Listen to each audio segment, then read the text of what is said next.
Hello all, my name is Victoria. I'm a communication major with a focus in public relations. I haven't always been studying comm though.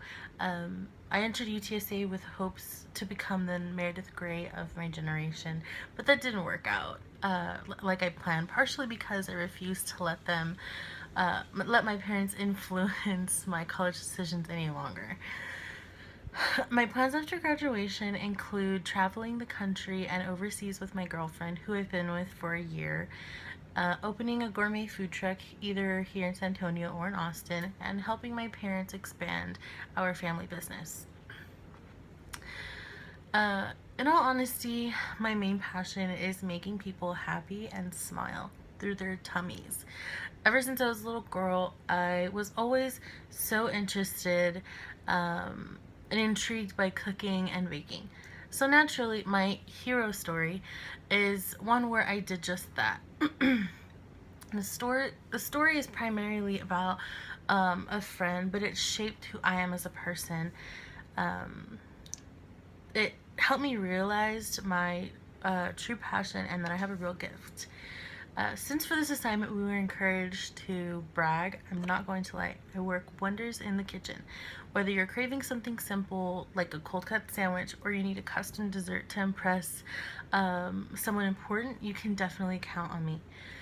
The instance where I saved the date was for a birthday. Not just any birthday, but my best friend Melanie's 21st. She'd just been through an extremely exhausting breakup with her girlfriend of 5 years, and this was going to be her first birthday celebrating without Andrea. I took it upon myself to host a surprise party for her. Preparations included uh, finding a location, grocery shopping, making a list, sending out the invites, planning the perfect menu, and decorating. I was fortunate enough to have a close friend who already owned a home, so I landed the location almost immediately. I sent out treat yourself themed invitations to about 50 people, and next I curated a menu of Melanie's favorite foods for the night. Starters were white chili con queso dip with lime tortilla chips, a cheese board with assorted fruits and crackers platter. The main dish was spicy citrus chicken fajitas with mango pico de gallo with cilantro lime rice and spicy cilantro black beans. The dessert was a special birthday cake, strawberry on strawberry with strawberry filling. Alcoholic beverages, I mean, come on, she was turning 21. Strawberry chamoy shots, watermelon Mexican candy shots, and cucumber melon trash can punch. So as everyone was filing in before the big surprise, I could hear them discussing at the house that the house smelled so good. They all complimented me on the fantastic spread. No one had eaten yet because we decided to wait until after the surprise. I wasn't fixating on the compliments because I was still so anxious for the actual surprise. My main goal was to see my best friend smile her big, crooked, toothy smile because I hadn't seen it in so long.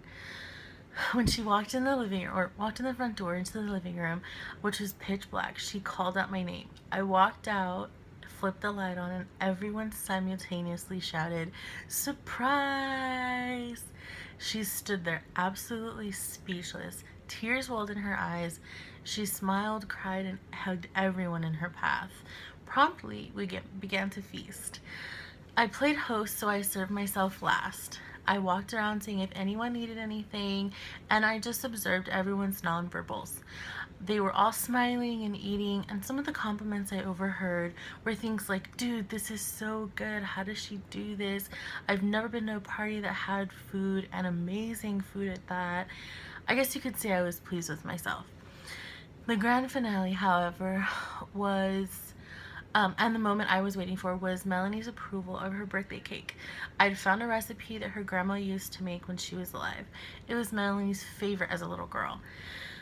The first bite, she stood there, looked me dead in the eye from across the room, and mouthed, "That was all the validation I needed that night." I made her smile through her tummy. Till this day, she still thanks me for the party, the food, and the cake. Um, my goals. Every time I enroll in a course, I always look up the course description on the university's website. The descriptions are usually pretty simple, but I like to get a general idea of what I'm about to get myself into. The description for the course pretty much says we're going to be practicing influencing attitudes, beliefs, opinions, and actions. My first goal. Given the current political climate, it's safe to say, we all could use some practice or added strength in the persuasion department. My goal isn't really to persuade others who have views that don't align with my own to just change their beliefs. However, it would be amazing to persuade others to just listen. I'm not sure if this is a problem I struggle with, but if I'm the only one that struggles with this, but my parents and my younger brother both don't politically agree with what I believe in. That usually isn't a problem when it comes to other aspects of my life. For example, I'm a meat eater, but I have friends who practice veganism, and our views never intersect in an aggressive manner. When it comes to my family, though, they rarely are able to sit and listen without judgment or without thinking of their next response to me. So I think it would be so great if I could learn a few things on how to healthily argue or debate with them. My second goal, I have quite a few comm courses, so I've learned so much from them all. However, just like my fellow classmates, I'm not a communication expert. My second goal for communication growth of this class is to become more organized and confident communicator. My family owns a small business here in town, 2 used car dealerships, so let me know if you're in the market for something clean and reliable. I'll totally give you the UTSA classmate hookup. And 1 huge automotive service shop, which I manage. Being that I'm only 23, still in college, learning things that will definitely benefit the business, I'm still not quite there yet. I find myself handing over complex situations to my parents because I'm not confident to handle them myself. They don't mind when I do this, however, I do. I would love to get to the point where I don't have to call them in a panic when I have a heat case with an upset or unfulfilled customer. Not that that happens often, but I just want to be prepared for situations of that nature. My third goal is a goal of mine. I would definitely, it's simple, but interpersonal. I want to fully engage in this class online with my peers and learn as much as possible from what everyone has to express and say. At first, I'm not going to lie, I was pretty intimidated by a course named Persuasion. I've never been one to be super argumentative or even just described as persuasive, but I'm really excited to learn new ideas and practices.